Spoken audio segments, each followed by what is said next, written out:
Chapter 23, The Lord's Vineyard. This chapter is based on Matthew chapter 21, verses 33 to 44.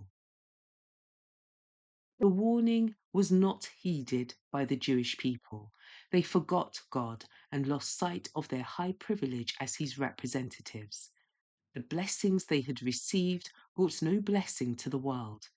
All their advantages were appropriated for their own glorification. They robbed God of the service he required of them, and they robbed their fellow men of religious guidance and a holy example. Like the inhabitants of the antediluvian world, they followed out every imagination of their evil hearts. Thus they made sacred things appear a farce, saying, the temple of the Lord are these. Jeremiah chapter 7, verse 4. While at the same time they were misrepresenting God's character, dishonoring his name, and polluting his sanctuary.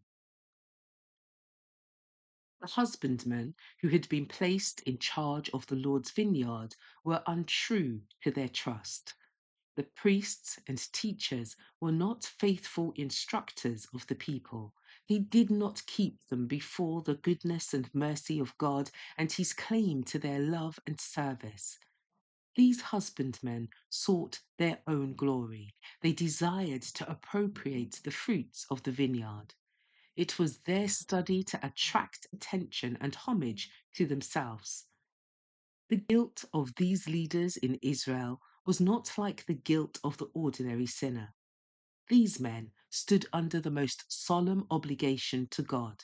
They had pledged themselves to teach a "Thus saith the Lord" and to bring strict obedience into their practical life. Instead of doing this, they were perverting the scriptures. They laid heavy burdens upon men, enforcing ceremonies that reached to every step in life. The people lived in continual unrest, for they could not fulfill the requirements laid down by the rabbis. As they saw the impossibility of keeping man-made commandments, they became careless in regard to the commandments of God. The Lord had instructed his people that he was the owner of the vineyard and that all their possessions were given them in trust to be used for him. But the priests and teachers did not perform the work of their sacred office as if they were handling the property of God. They were systematically robbing him of the means and facilities entrusted to them for the advancement of his work. Their covetousness and greed caused them to be despised even by the heathen. Thus, the Gentile world was given occasion to misinterpret the character of God and the laws of his kingdom.